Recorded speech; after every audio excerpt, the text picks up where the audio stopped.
Salut les amis. Salut. Donc voilà, on est arrivé en Espagne. Donc on va passer une dizaine de jours ici en Espagne. Là on est à Palamos. Palamos. Et du coup on est venu en train parce que le camping-car ça fait 3 mois qu'il est dans un hangar à Perpignan. Et on va passer une dizaine de jours en Espagne. Et puis du coup on va laisser le camping-car en Espagne. Et on va rentrer en avion à l'aéroport de Valencia. Donc on va vous faire une petite vidéo de ces 10 jours en Espagne à Valais. Salut les amis. Salut. Les amis, bon bah là on a quitté Palamos. Là on est à un petit parc pas très loin de Barcelone. Parce qu'on ne peut pas y aller en camping-car, donc on va y aller en scooter. Donc là, encore une fois, avec ce nouveau camping-car maintenant, parce qu'on l'avait fait avec Cassandra au mois de août. Et là, on veut le refaire une deuxième fois parce qu'elle n'avait pas pu profiter, elle avait mal à son œil. Donc voilà, là je viens de finir mon cours d'espagnol, donc on va pouvoir y aller. D'ailleurs, si ça vous intéresse, j'ai une super prof d'espagnol qui est en Espagne en ce moment même, qui a habité en France. Elle vient seulement de revenir là, au mois d'octobre. Elle vient de revenir en Espagne, mais elle a vécu pendant 7 ans en français, donc elle maîtrise très bien le français.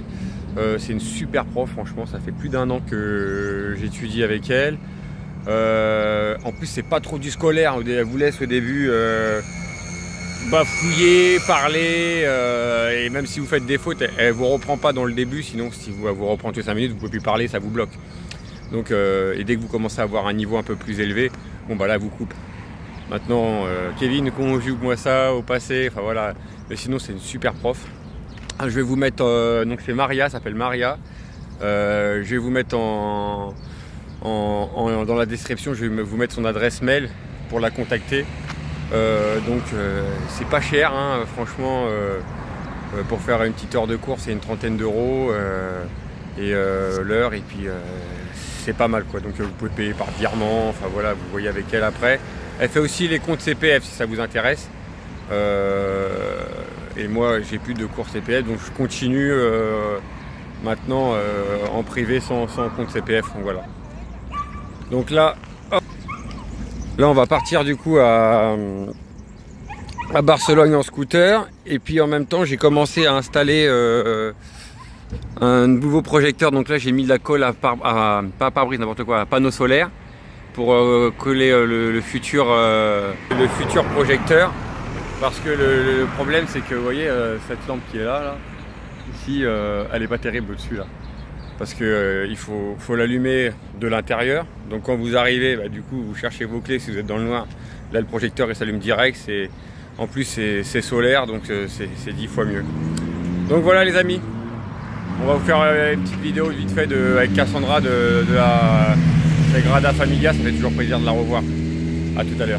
J'ai oublié de vous préciser pour Maria, ma prof d'espagnol qui est géniale. En plus de ça, vous pouvez même le faire avec un ordinateur sans problème. Parce que moi c'est ce que je fais en camping-car. Il vous faut juste un point de connexion internet avec votre téléphone. Moi je le faisais sur l'ordinateur. C'est vrai que c'est mieux sur l'ordinateur. Bon, maintenant je le fais sur le téléphone parce que l'ordinateur c'est encombrant, puis il faut l'allumer, enfin voilà, c'est un peu plus chiant, mais bon, une fois dessus c'est vrai que c'est mieux pour étudier.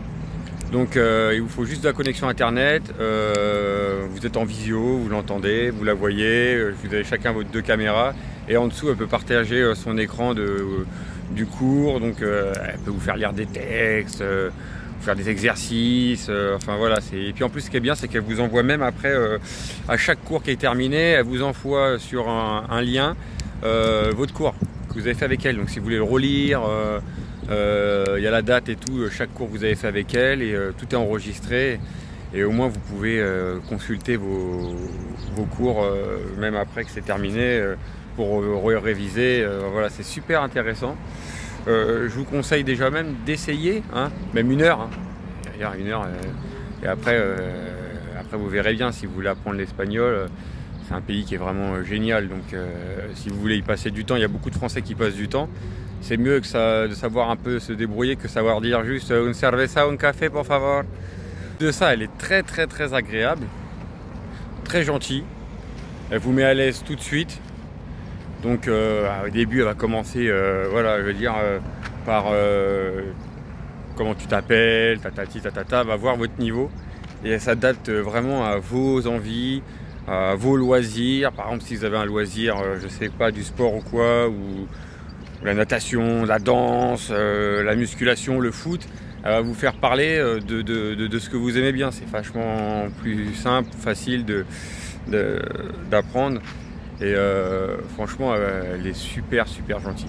Donc franchement, je vous la conseille, les yeux fermés. C'est vraiment une super prof, franchement. Donc essayez, et puis ça coûte rien d'essayer, déjà une petite heure. Et puis après, ça devient une drogue. Hein. Non mais bon, après c'est bien, franchement, l'Espagne c'est un super pays. Donc elle vous fait apprendre très rapidement. Après, il faut être motivé. Hein. Si vous apprenez pas non plus entre les cours et vous vous débrouillez pas vous-même, ça va pas avancer.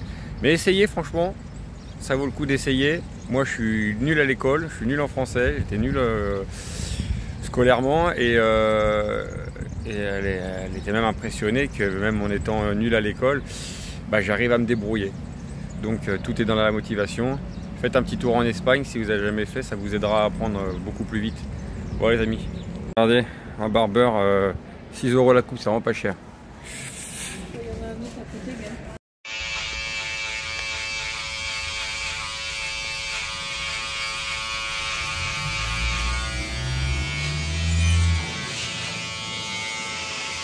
Voilà, les cheveux sont coupés et la barbe. Alors c'est marrant parce que j'ai payé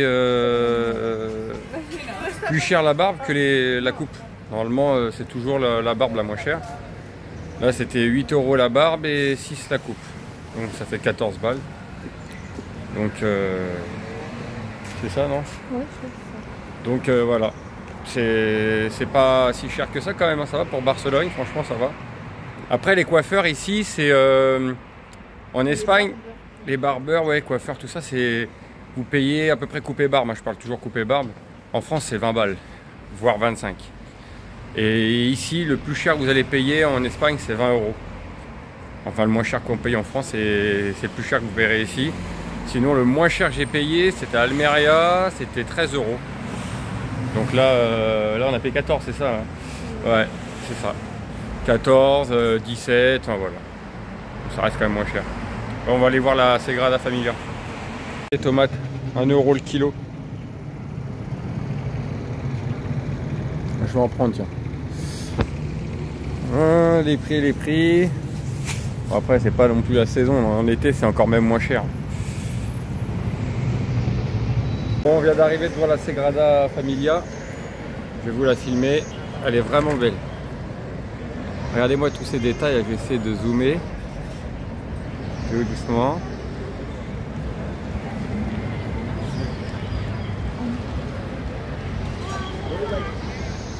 Elle est vraiment belle.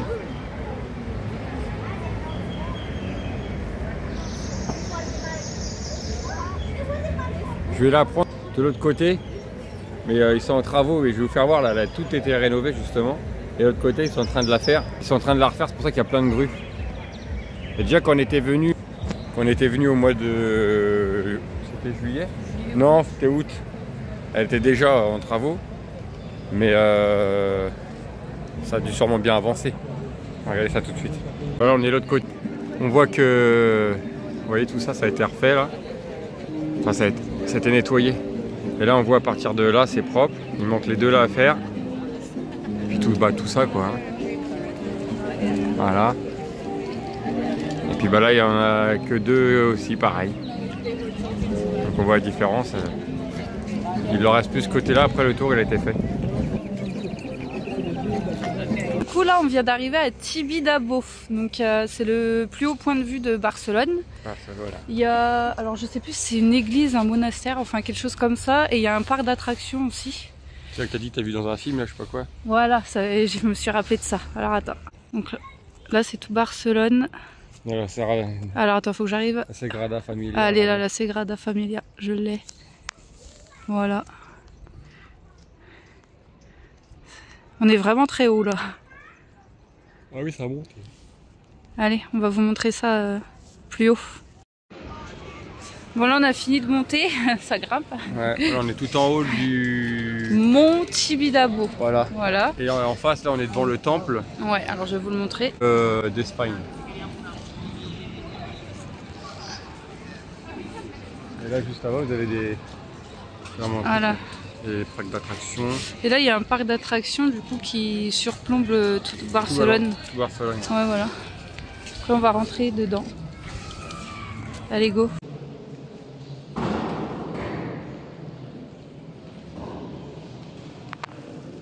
Alors là on est arrivé tout en haut. Alors je vais vous montrer dans l'autre. On le voit mieux là. Hop. Oui. Jesus.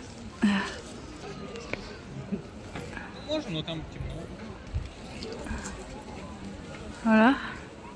Et puis monter derrière, il y a Et là on voit bien parce qu'on est vraiment au plus haut. Ouais mais je crois qu'après il va par là. Et là on voit tout Barcelone. Ah, lui, le regard, il est tout en haut là. Lui. Ouais, il monte là-dessus et dans un bon point de vue aussi. Marrant le petit avion là. Déjà, il va foncer dans les arbres. Grave. Bon ça va pas très vite.